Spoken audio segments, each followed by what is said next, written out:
Good afternoon. Good afternoon. Thank you. I'm Doug Marker, City Club President. Welcome to another Friday Forum at City Club. Our guest today is Stephen M. Bass, President and CEO of Oregon Public Broadcasting. Just as a reminder, once again, would you please make sure that you've turned off electronic pagers, cell phones, and the like. I'd like to introduce two new members who are joining us today and ask them to stand. We have Jennifer Erickson. Thank you. And Christopher Gibbons. Is Christopher here? Well, welcome, Jennifer. Next Friday Forum's program on February 17th is 21st Century Slavery, Human Trafficking in Portland. Our guests will be Brian Willis of ECPAT USA, Liz Rogers of Catholic Charities, and Chris Carey of the Dewaka Foundation, and that'll be here at the Governor Hotel.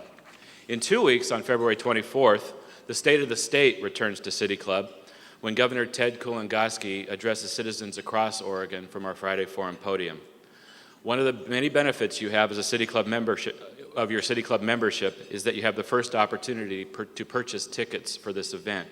You can do so by stopping by the registration table on the way you're out or calling the club office. We'll open ticket sales to the public next Friday.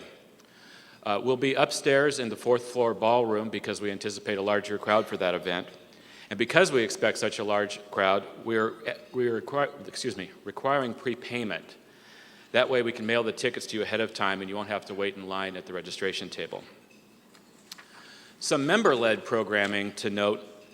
Our Education and Human Development Issue Committee will meet next on Tuesday the 14th at noon at City Club Commons to hear from Cynthia Geyer, Executive Director of the Portland Schools Foundation, on the theme of educating for social justice, and that'll be at City Club Commons. Our Arts and Culture Issue Committee will meet next Thursday, again at noon, to examine musical careers in Portland with three guests: Tom Cirillo, Director of Portland Baroque Orchestra, Sarah Doerr, a songwriter and performer, and Courtney Vondrell, founder and composer for Three Leg Torso. And both of these programs are free and open to the public. Our sponsors this quarter, who make broadcast of City Club possible, are McEwen Gisvold LLP and Medico Support Services of the Northwest Incorporated. Would you join me in thanking our sponsors?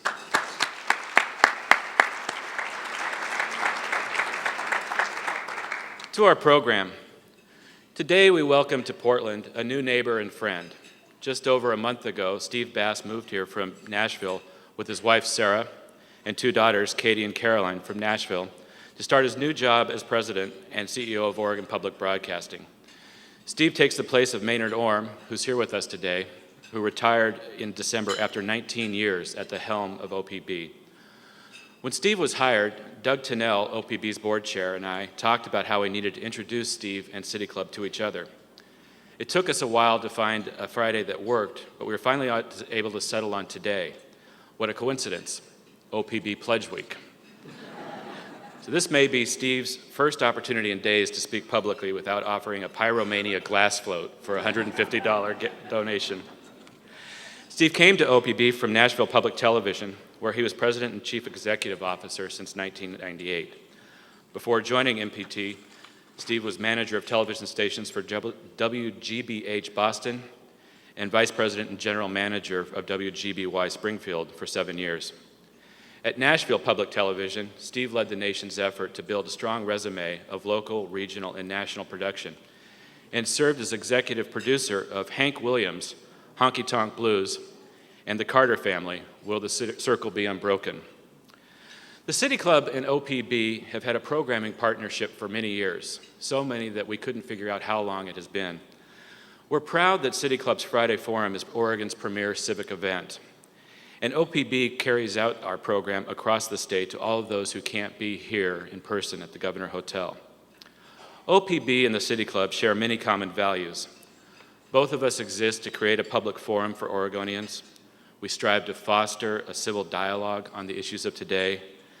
We're both independent sources of information that matter to Oregonians. And we're both member-supported, although here at City Club we don't give away Radio Sharks for member donations. And I was thinking maybe we should. We look forward to continuing our partnership with OPB. So for my introduction, Steve Bass, this is the City Club.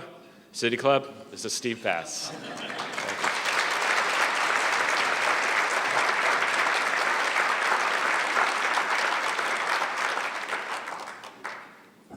Thank you, Doug. It's wonderful to be here. I did want to start this by saying if anybody is here to complain that your tote bag has not arrived, Maynard Orm is the man that you need to talk to. But I do appreciate the opportunity to be with you today to share some thoughts about the future of public broadcasting in Oregon and beyond. Now, I've been here about 5 weeks, and I can tell you that I have noticed some things that are truly special about Oregon that I've not seen anywhere else. One such thing is the City Club itself, which allows just about anyone, and I think probably anyone, as a matter of fact, to participate in important civic dialogue, which contrasts with the manner in which most cities carry that out in more exclusive domains.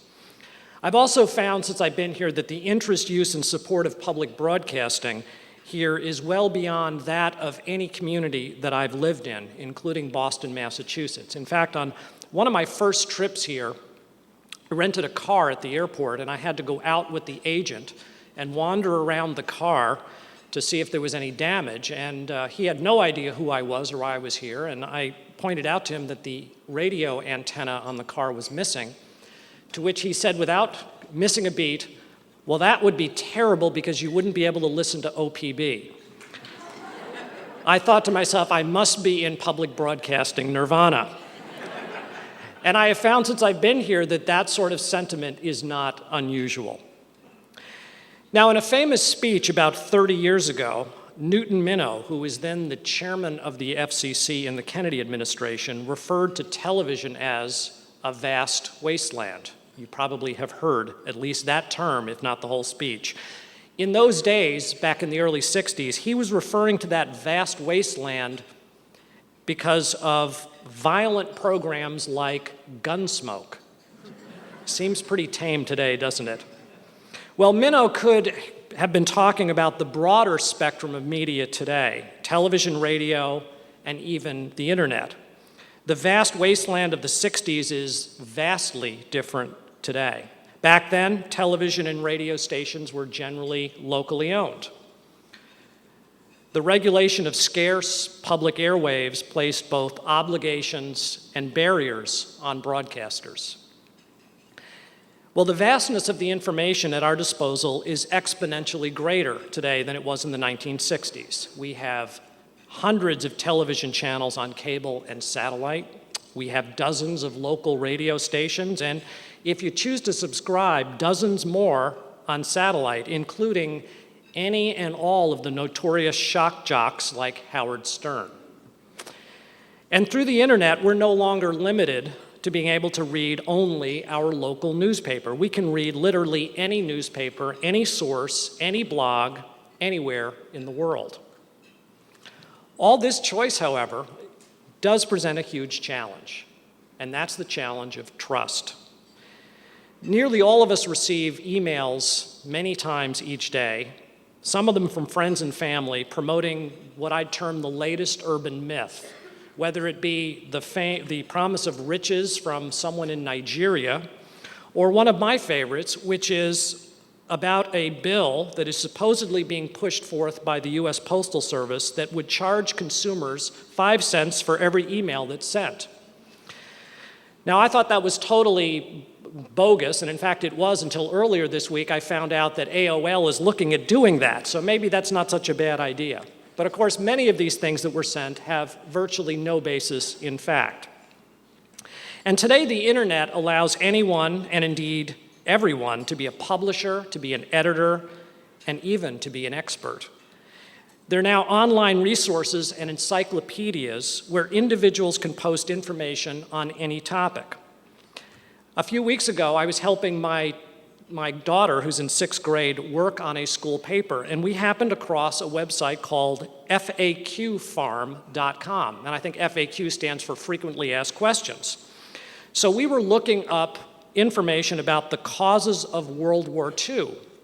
And in reading through this, we happened across a very interesting and compelling posting by someone named Marcy. Now, we don't know anything about Marcy's qualifications in history or anything else for that matter, but on the internet, Marcy's theory is as good as someone who has a PhD in European history. That's democracy at work. Then there's a source called Wikipedia, which is an online encyclopedia built on information submitted by its users without any formal editorial review at all. The idea is that truth will rise to the top through collaboration.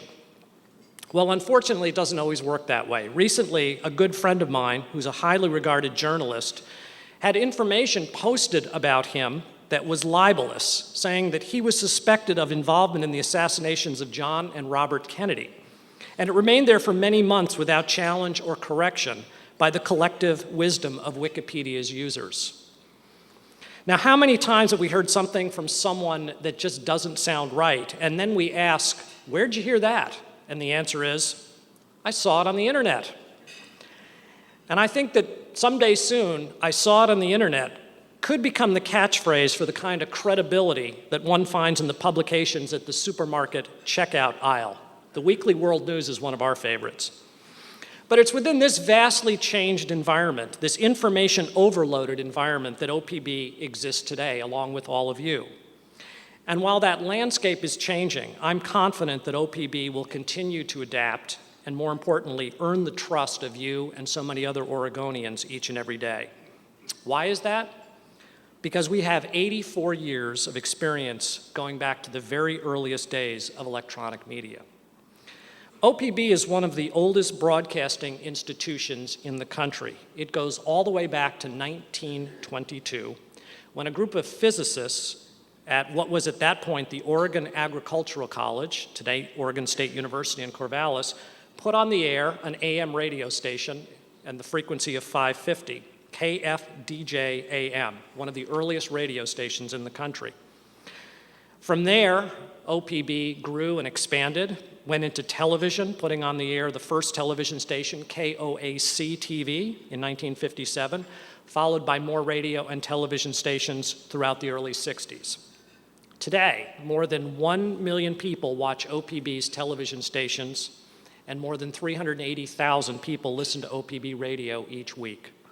And in January, 87,000 visitors from all 50 states and 130 different countries visited our website, opb.org. Now, perhaps the best kept secret about OPB is that we're now the third largest producer and presenter of national programming for public television, and we're the only major one that's located on the West Coast. Now, in all of this, trust is at the very heart of what OPB does and what we seek to accomplish. And Oregonians, both our contributors and members of the general public, place a great deal of trust in the programs and services that they receive from OPB. A recent research study undertaken by Conkling, Fiscum, and McCormick found that OPB is twice or more as likely to be viewed as very trustworthy compared to daily newspapers and other television and radio stations.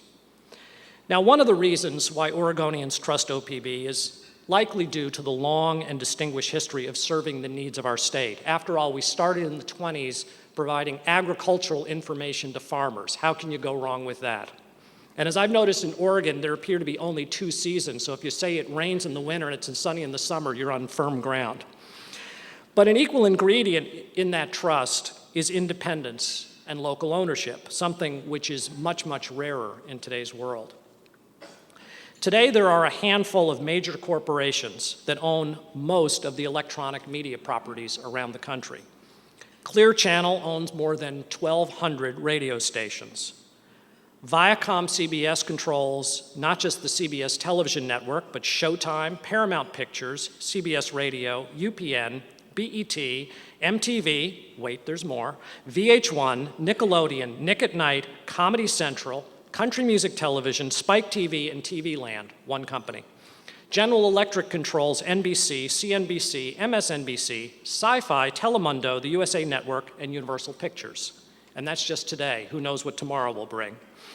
But the same trend is at play here in Oregon, where most commercial media enterprises are controlled by out-of-state owners.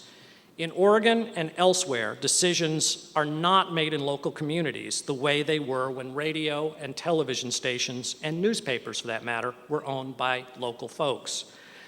Decision makers don't run into people they impact at the grocery store or here at the city club or their church or synagogue or wherever they gather, and decisions now are often cloaked in distant anonymity. The tradition of independence is rooted very deeply in the Northwest, as I'm learning. Lewis and Clark discovered it in their early contacts with local tribes. The bands of settlers that followed them learned to thrive on self-sufficiency. And in more recent times, the proud and independent leadership of people like Tom McCall, Wayne Morse, and Mark Hatfield defined our region's political identity. OPB mirrors that Northwest tradition of independence every day in every way. OPB is one of a small handful of locally owned major media organizations in the state of Oregon. As a nonprofit organization, we are governed by a volunteer board of directors from Portland and well beyond. Several of them are here today, Doug Tennell, Sherwin Davidson. And we're free of the shackles of quarterly earnings per share targets and the commercial imperative. That gives us a lot of freedom. Therefore, OPB's voice is its own, and every single day our members, viewers, and listeners tell us how much they appreciate that voice. Today, OPB Radio is the most listened to radio station in the Portland metro area. And OPB's primetime television ratings are the highest of any public television station in the US. But that very independence that I talked of earlier is threatened on occasion. Throughout the latter part of 2005, the chairman of the Corporation for Public Broadcasting, Kenneth Tomlinson, made news around the country through his attempts to inappropriately influence the content of public television programming. Now, the Corporation for Public Broadcasting exists to distribute federal funds to local public television and radio stations and to encourage the development of public broadcasting services all across America. Its board is appointed by the president and confirmed by the Senate, so one would expect that there are a bit of politics that enter into their board. But one of its functions is to serve as a heat shield to keep politics from interfering with program decisions. Mr. Tomlinson's efforts, and a few others before him, I would add, ultimately failed, and for a pretty simple reason. None of them recognized that public broadcasting is, at its core, a collection of grassroots, locally based organizations like OPB, rather than some monolithic national entity more akin to the major television and radio networks or ownership groups. It's not a system that can be easily pressured from the top down. Programming decisions are ultimately made at the local level, and no station, not OPB, not Nashville Public Television, no station is compelled or required by CPB, PBS, NPR, or anyone else for that matter, to broadcast any program if it chooses not to do so. Well, fortunately, Mr. Tomlinson resigned from the CPB board several months ago, and the CPB board now has in place much more rigorous policies and procedures to ensure that no future chairperson can act unilaterally and compromise CPB's role and agenda to fit their own. And I believe they've hired a CEO who brings an appreciation of public broadcasting's unique role and an understanding of the need for editorial independence. But maintaining our independence is only one of the challenges that OPB and all public broadcasters face today. Now, being an optimist, I tend to believe that most challenges also provide an equal number of opportunities. One such challenge-opportunity combination is a rapidly increasing move towards what I'd call anytime, any place, any platform media. It used to be that OPB had only two ways to get into your life, through radio and television broadcasting. and our reach was obviously limited to how far those signals could be carried. Well, last night at home, I counted the many different ways that OPB can be accessed in my own life. It's a pretty long list. In my kitchen, we've got a little countertop TV with an antenna, and I can pull in OPB's analog channel 10 right there. In my living room, I have a digital cable box, and that gives me 5 additional points of access to OPB, including OPB Create, which is a new 24-hour per day channel that we've just fired up, an OPB high definition channel, PBS Kids Sprout, which is a 24-hour a day children's channel, OPB On Demand, which is a library of always available OPB programs such as Oregon Field Guide that I can watch whenever I want, and a library of OPB programs that I have recorded on my digital video recorder. I can also receive OPB on 2 different types of radios, including a new type that you're going to be hearing more about in the next few months called HD radio, which sounds absolutely fabulous. And of course, we've got the internet, and broadband brings the ability to stream OPB radio programs, download them, transfer them to a portable audio device, and I can even watch episodes of programs like Frontline on my computer if I choose to. Now, if that's not enough, I can also watch a DVD or a videotape of any number of OPB programs that are now sold on our Shop OPB website. That's a lot of points of access compared to where we were before. So in many cases, geography is no longer a limiting factor in where you can get OPB.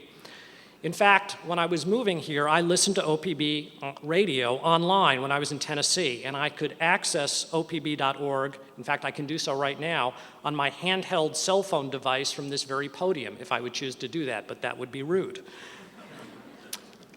We now have listeners and even contributors in the states of Ohio and Missouri, who we've heard from in the last week, and even in countries around the world, including Bolivia and China. Now, rather than view these changes as a threat, because obviously if people outside our region can get OPB, people within our region can get other stations and other sources as well, we actually have a vision that we think is pretty compelling of an Oregon that's available to the world and the world available to Oregon anytime and any place, and all made possible through OPB.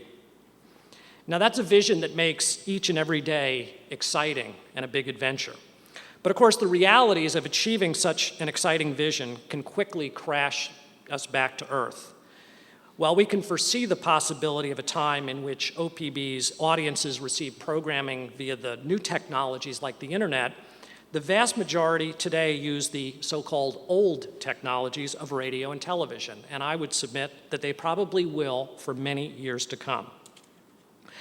For our first 71 years of existence, that really does seem strange for a television and radio operation, but it's true, up until 1993, OPB was owned and operated by the Oregon state government, and the state provided as much as 35% of OPB's budget at one point.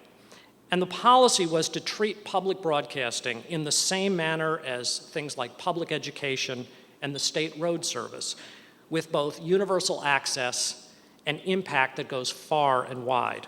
So transmitting equipment was deployed all over the state to ensure that nearly every community, from the largest to the smallest, had access to public radio and television.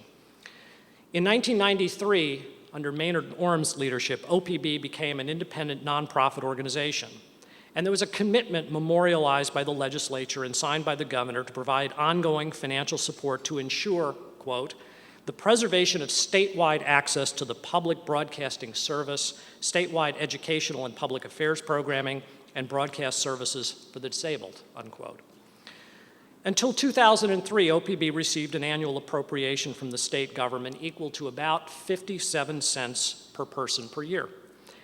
And thanks to a grant funded by the sale of lottery revenue bonds, OPB received $7 million in capital funding towards a multi-million-dollar mandate to replace all of our television transmitters with a new digital transmitter format.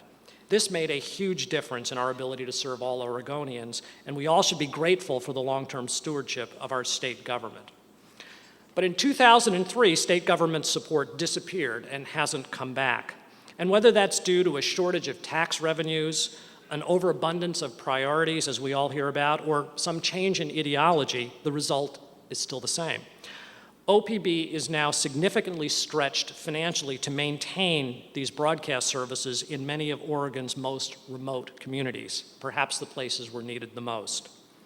Now, across the U.S., this is an utterly unique situation, as all other statewide or near statewide public broadcasting systems receive state government support to ensure service to distant and/or rural areas. Now, this transition to digital broadcasting that I spoke of a moment ago provides both a new sense of urgency as well as some new opportunities. And I hope we might be able to revisit the issue of state government support. By 2009, OPB will be required to invest millions of dollars more in broadcast translators to maintain the current coverage area that we have now.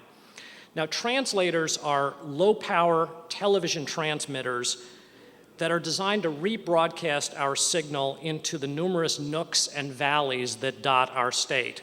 And we literally have dozens of them deployed, serving our most remote communities. And that's the problem. But the opportunity comes from the unique nature of digital broadcasting. Because rather than just broadcasting pictures and sound, OPB can also broadcast bits and bytes of information, not just to television sets, but to computers as well. And if that sounds like science fiction, I can assure you it is happening in other places across the country. So sure, we're going to continue to broadcast television and radio programs, but in essence, what we're really doing is building a wireless broadband network tying all of Oregon together. That's pretty exciting. We can do an awful lot of new things, and you might ask, like what? Well, our capabilities could prove invaluable in emergency alerting, training, and emergency response. OPB already serves as the primary station for the state's emergency alert system. So in the future, we could expand this capability to provide a proprietary network for emergency, AMBER, and other alerts on any conceivable type of receiver, including radio, television, computers, even cell phones. We could provide just-in-time information for emergency personnel who might need critical updates while in the field, responding to a bioterrorism incident or perhaps a forest fire.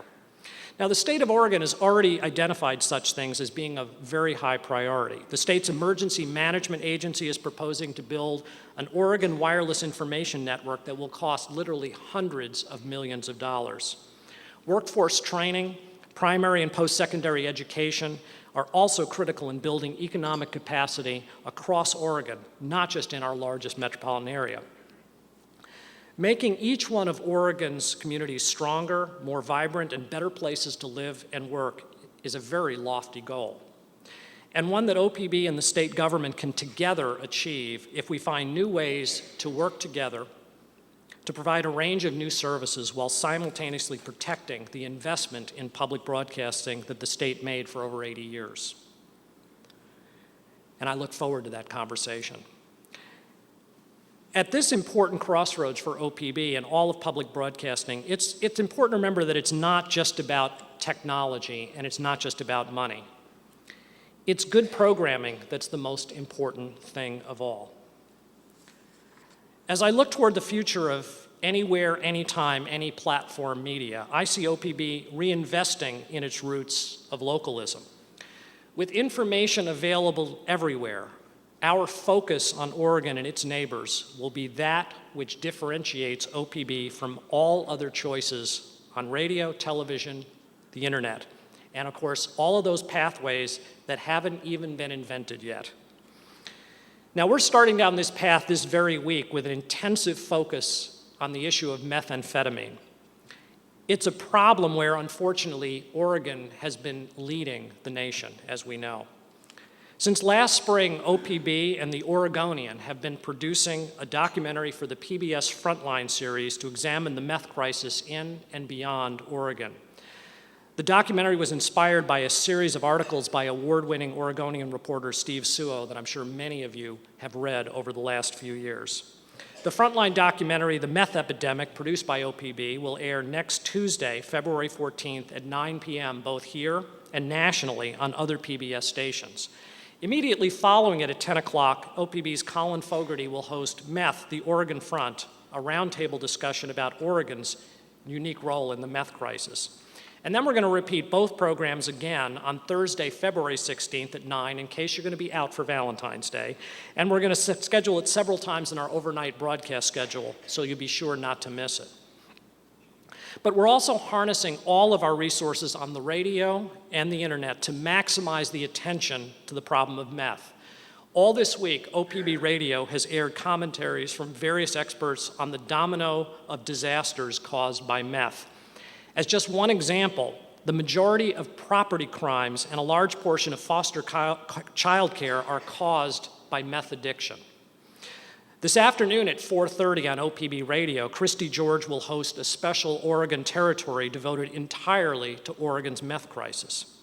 And of course, there's a website at www.opb.org/meth where you can learn more, you can stream or download the radio programs, and next week, even stream the television programs, as well as link to the Oregonian's original editorials and reports.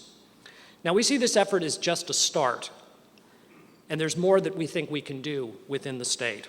On the television side, we see the need and the possibility for a new channel that will be devoted to Oregon's civic, intellectual, and cultural life. Similar in character to C-SPAN, but with a broader charter and a specific Oregon focus, this channel could bring to Oregonians coverage of things such as legislative hearings and sessions, as well as the intellectual resources available at institutions located all across our state, such as Portland State University, Oregon State, and the University of Oregon. Now, I've learned that Oregonians love opportunities to share ideas and concerns, which is why I promise I'm going to leave lots of time for questions this afternoon. And through a new kind of talk program that we hope to develop on both the radio and the internet, we're looking at developing what we call a talk show that listens. We envision a show that will encourage discussions that get beyond a simple pro and con debate, helping to flesh out and provide nuanced discussion around important local and regional issues of the day. The program could feature breaking news as well as political and cultural trends, giving voice to a wide range of people from across the region.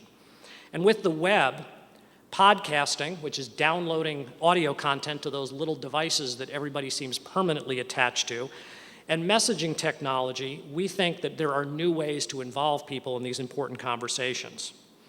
Now, we're only in the conceptual stage, so there's much more work to be done, and of course, there are funds to be raised to make it possible. These are just a preview of some of the thoughts on how, through OPB, Oregon can be connected to the world and the world connected to Oregon, anytime, any place. Now, I began this talk by quoting Newton Minow, the FCC chairman, in the early 1960s. I'm going to close with a quote from Edward R. Murrow, one of my heroes. Now, many people have become newly familiar with Murrow. Of course, he was the legendary CBS newsman, thanks to the recent movie, Good Luck and Good Night, which I hope all of you have seen. In addressing the Radio and Television News Directors Association in 1958, Murrow appealed to the conscience of his colleagues. He was very concerned at what he saw as the state of journalism. Looking at it from today's perspective, it's kind of amazing to think what could have concerned him so much given what we're putting up with today. But be as that it may, today when television, radio, and the new media are all too easily focused on the lowest common denominator of vivid violence, divisive debate, and unreal reality, I think his specific thoughts on the state of television news from 1958 still rings true today in a broader, much broader media environment. He said, "This instrument can teach, it can illuminate, yes, it can even inspire. But it can do so only to the extent that humans are determined to use it to those ends. Otherwise, it is merely wires and lights in a box. There's a great and decisive battle to be fought against ignorance, intolerance, and indifference. This weapon of television could be useful." Useful, I think it can be, as well as radio and the internet, provided that you and we insist that it be used to that end. We know that's what you demand of OPB, and your support makes it possible.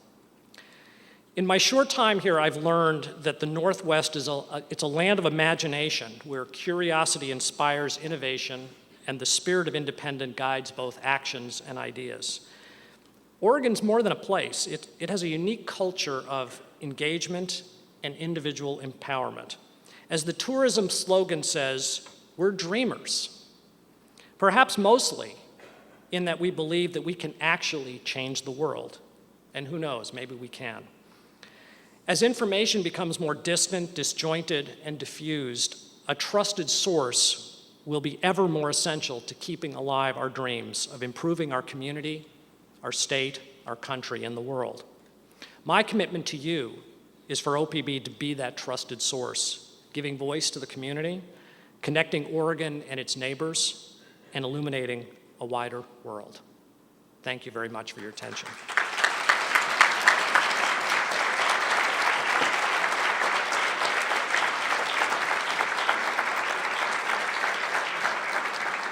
We'll now open the floor for questions. Questions are a privilege for City Club members only.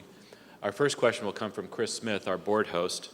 Chris has been a member of the City Club since 1991 and is an lead internet technologist for the Xerox Office Group. Chris? Thank you, Steve. I heard you talking on the radio this morning mentioning you were going to talk about technology here today, so I prepared a question that's about technology. I was an early adopter of podcasting, both as a listener. Podcasting is great because you can not only shift location. I listen to a weekly podcast out of your most recent state, out of Memphis, not Nashville, called Smart City, which is about urban issues, a show I'd recommend for OPB, by the way. It's great. Also for time shifting, so I can listen to Wait, Wait, Don't Tell Me when I go to the gym, not just at 11 o'clock on Saturdays when it's on. So thank you for that point of access and hold that thought. As a member of OPB, as I suspect most people in the room are, I hate Pledge Week. It's an interesting mix of marketing techniques. Of course, membership is about relationship marketing. Pledging is a form of interruption marketing like direct mail or junk email. So as a member, I always wanted that secret frequency I could tune to avoid the pledging. Well, you've given it to me in podcasting. My radio is pretty much off this week, and I'm listening to podcasts of the national NPR programs and even some of your programs locally. So my question is, are all these new points of access going to force you to change your membership marketing model?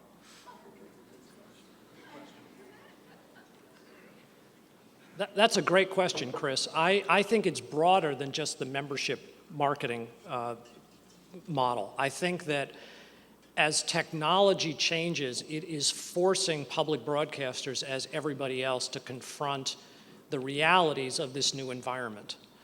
We have what I would term to be people talk about business models, and I'm not sure that public broadcasting ever has had one. Unlike a university, we can't charge tuition.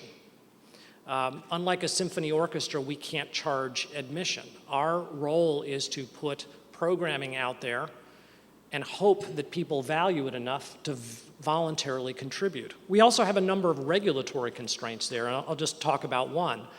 That on cable television, you might think that somehow the cable companies are paying us for the programming that they carry, in a sense, market and make money from. In fact, by federal law, by the copyright laws, we're not allowed to charge them, nor can we deny them access to that content. So that puts us in a very delicate situation. And I would say that what we're looking at with things like podcasting and audio streaming are those very things that you were getting at. Are there new ways that we can serve our current audiences and our current contributors? Would it be possible to have, for example, a password-protected audio stream service that only OPB members could access? We could probably do that at some point in the not-too-distant future. And I suspect before too terribly long, we're going to have to look for creative ways of doing that. The challenge with the on-air fundraising, and I hear this from folks often, and I won't say with any level of glee that I or anyone else on the staff absolutely loves doing it, The challenge with it is we have not found any other way, aside from asking people, to get them to contribute. It's always great to say, gee, if you just kind of put it out there, people will somehow support you. But in fact, experience shows that that's not the case. But I can tell you that change is probably on its way, and it'll probably be more incremental than all of a sudden one day you'll wake up and there won't be a pledge drive. As much as you might hope for that. Cy Cornbrook, City Club member. Recently, we had a friend this last week come out from she lives right outside of Philadelphia. And she mentioned that the local public broadcasting there had taken a lot of money from lobbyists, and they used that to promote what those lobbyists wanted done, unfortunately. And I just wondered if there's any danger of that kind of thing happening here. That is news to me. I've not heard anything about that. I can tell you that we have very rigorous standards about who we take money from, and to make sure that there is more than a Chinese wall, there is a concrete wall between funding and editorial. I don't know of that specific. I can't tell you that it didn't happen, but I've not heard of that specific instance. Greg McPherson, State Representative and City Club member, and I want to pursue actually a related point to the last question, and that is about the change experienced a few years ago in which public funding from the state was discontinued. Not a change that I support in any way, I might add. But is there the potential that without state funding, that the OPB has an opportunity to be freer in its commentary without the fear of offending the sensibilities of some participants in the political process? There is always the possibility of interference or intimidation when you're dealing with political bodies. When I was in Nashville, what Doug didn't mention was I went to Nashville to essentially take a school board licensed public television station out from under the school board to become an independent nonprofit organization. One of the problems there was that it was reporting very directly to a political body. And what I found, interestingly enough, as I got in there, was that it wasn't so much the intent of those in power to keep things from being said. There was more an inclination on the part of the station staff, because they were employees of the school board, to, in a sense, self-censor. I don't believe in Oregon there has ever been any instance of the state trying to usurp any sort of control over speech, and I would hope that that would not be the case. Is there a danger of that? Sure, there always is. Which is why I'm a proponent of having very, very balanced sources of support. I would not want to work in an institution that is primarily supported by government sources for that very reason. At the same time, I do think that there are opportunities to work with the state for OPB to provide services that perhaps have less to do with our editorial role than they have to do with our role of connecting the state, either through technology or other means. So I do think there are ways to structure things so that it is that you have all of those safeguards in place, and at the same time solve one of the challenges we have, is the cost of delivering broadcast signals to very, very rural and remote areas. Chris Allman, City Club member. I'd like to further questions on that vein. In that while you alluded to the Corporation of Public Broadcasting being able to thwart any heavy efforts that they'd have in influencing content, I would wonder, given that we are dependent on donations and that corporate sponsorship has a big role in terms of funding, how is it, or what is it about the policies of OPB that can go beyond what looks like has already happened at the national level to influence or politicize what happens with public broadcasting, to ensure that the freedom of speech is going to be given to those public broadcasting listeners? Well, our control there comes in two ways. First, we make all of our programming decisions locally. So if, for whatever reason, NPR or PBS or anyone else for that matter was put in a position where they felt they were forced to do something with which we disagreed, we would have no obligation to broadcast it. And I think on occasion, OPB and others have exercised that right. I'll give you an example of that. In Nashville, there was a program called the Journal Editorial Report that CPB actually commissioned in their somewhat misguided view of balancing the PBS schedule. I was troubled by that on a couple levels. First of all, I have nothing against the Wall Street Journal, but as a for-profit media enterprise, if they wanted their own show, why did they need $5 million of taxpayer money to do it? But when I looked at the show, we didn't think it was very good. It did not run in Nashville. The other safeguard is that we have the opportunity to go out and find or create alternative opinions and voices as needed. It's particularly easy on radio. Radio is a very inexpensive medium, and I think the ability to, through local news coverage, through bonding together with other stations, for example, there's a Northwest News Bureau that we put together with about 30 other public radio stations. There are great opportunities there to add to the number of voices that are regional and local in nature. I hope that addresses what you're getting at. I do understand that there are people concerned about what I would say a chilling effect from some of these things, and it is something that does give me pause.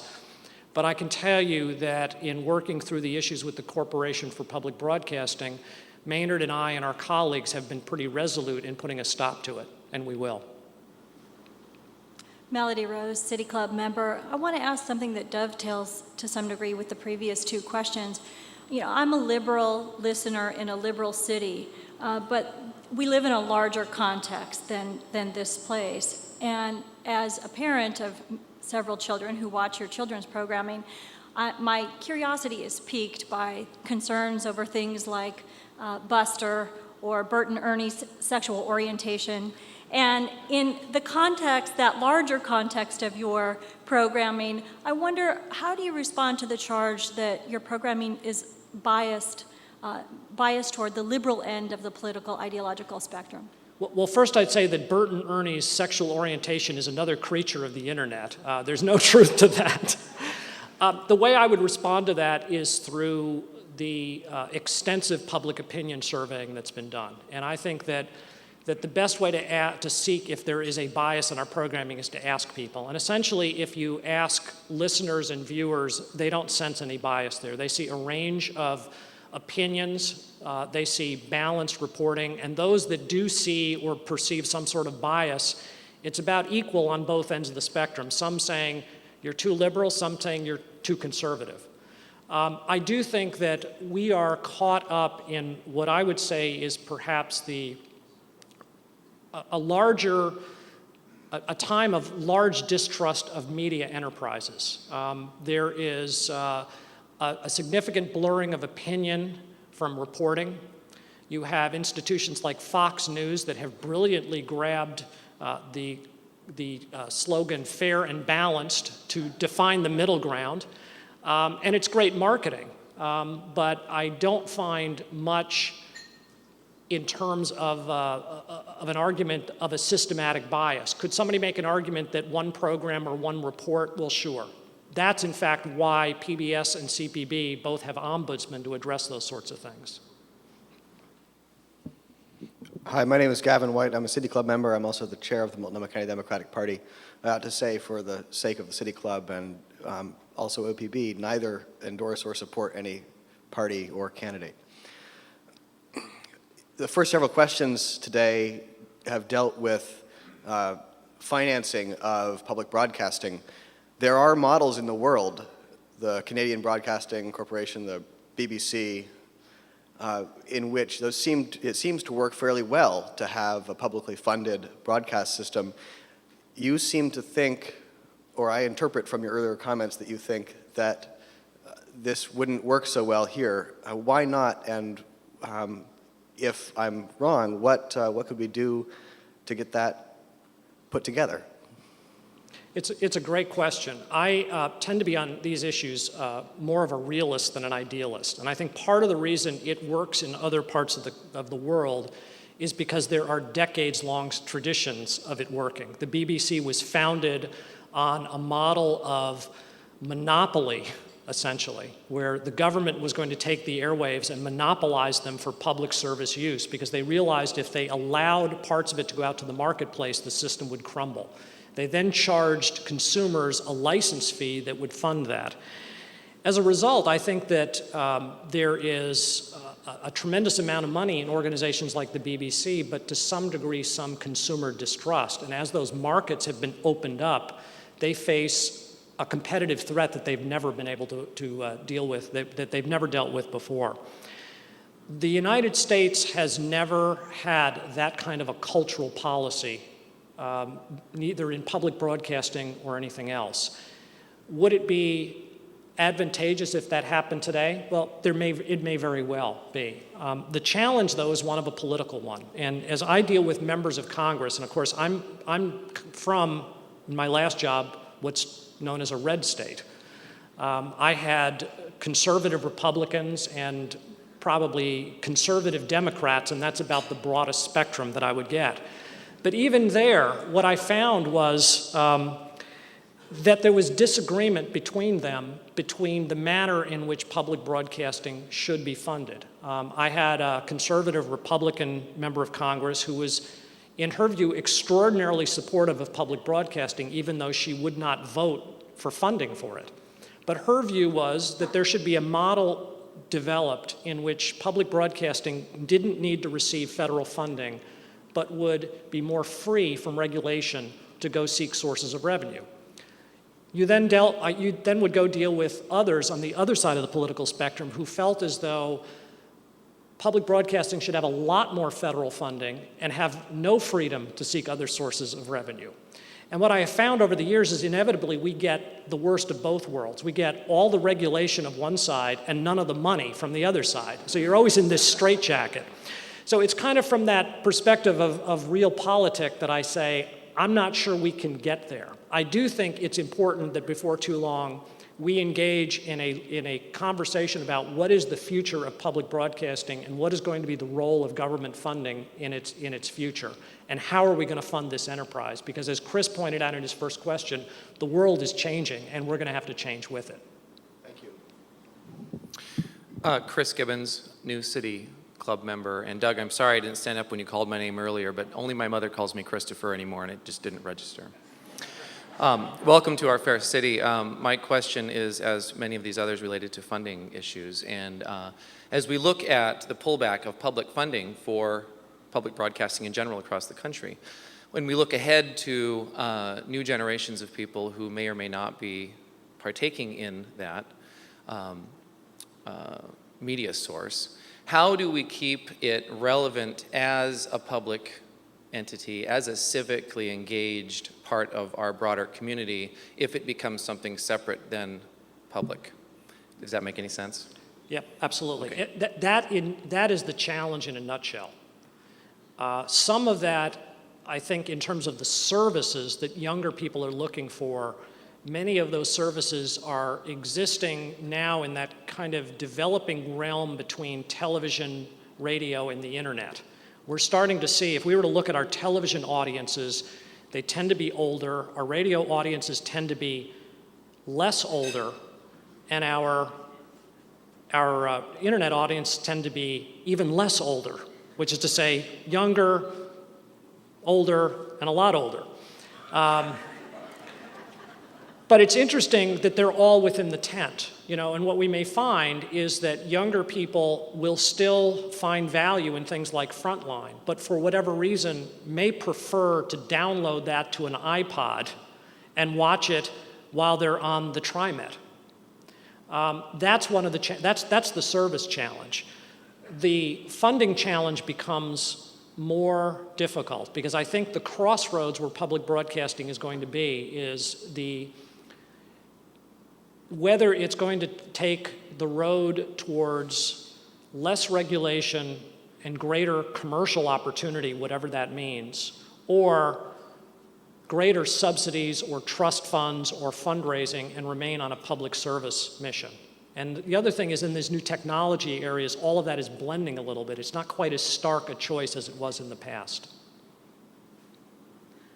Carla Kelly, City Club member.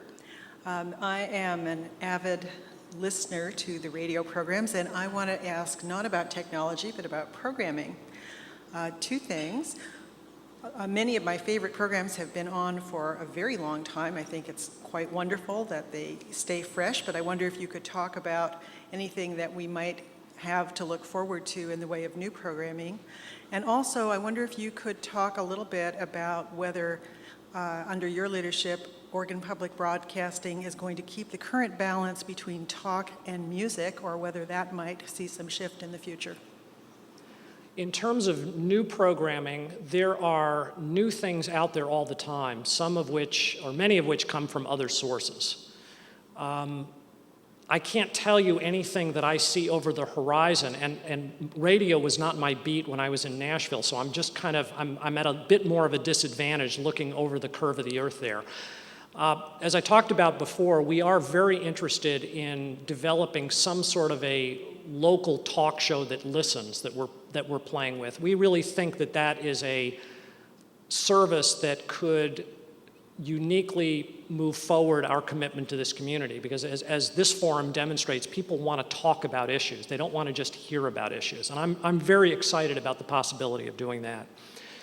The talk versus music issue is a conundrum, and since I've been here, I've heard a little bit about some of this issue. I guess there was a little bit of an issue here some time ago about this that has precipitated some of these questions. Radio is increasingly becoming a format medium, in that we're finding less and less that people tune into radio programs as much as they tune into radio stations, because there's a certain format there. One of the things, though, that's on the horizon that's really rather interesting is this hyper-digital HD radio thing that I mentioned before. And I'm not going to get technical with you, except to say that what we're going to have the ability to do is to have more than one audio service on the same signal. So if you have an HD radio and you tune to 91.5, you could, for instance, have an all-talk service, an all-music service, an all-whatever, so giving people a choice. The other thing we're very interested in is figuring out, Portland is a very, very vibrant public radio market. Not only do you have OPB, but we've got a fabulous classical music station in KBPS. We've got a jazz public radio station. And I think it's going to be great for all of us at some point to sit down together and figure out how can we use the broadcast assets that the three of us have to best serve this community. And I think some of that has happened by circumstance, and that's great. But I'm really interested in looking at those conversations, because it may make sense at some point to work with others to figure out how do we maximize that. We may not have all the answers, and quite frankly, I'm pretty sure that we don't. B.J. Seymour, City Club member. You mentioned the possibility of something like a cultural channel, and from 1975, for 6 years, I was host of a poetry radio program on KOAC, which was the name of the station at that time. And I'm wondering, is there any possibility of anything like that returning? Well, you know, it's interesting that you bring that up. There are some fabulous opportunities out there to serve relatively small audiences with content if people can find it. One of our radio reporters came to me the other day with an idea. She would love to do a program or a project using school children to learn how to report, basically kind of a youth radio project. And as we talked about it, it really became apparent to me that that may not be a radio program as much as it might be something on the internet where those kids are. Now, the internet is not a panacea for all of these things, because I understand that some people are much more comfortable with those technologies than others. But for example, as compared to 1975, it could be possible now to have a poetry program that reached an audience of people who might be beyond Oregon, they might be worldwide, but to do it very, very inexpensively. And if you can help navigate people to that, you could have something very special there and something that could really serve a need. I can't speak specifically to a poetry program, but I can say that as I look at the world ahead, I'm very interested in finding opportunities to work with others around the state of Oregon to figure out how do we aggregate programming like this, not necessarily for radio and television, but maybe through new technologies, and to kind of help people navigate and find those things that are of value and of interest to them. And I think that may be one way to do that.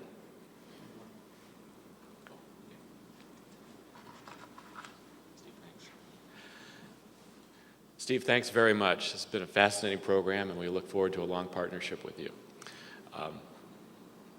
Thank you, and we're adjourned.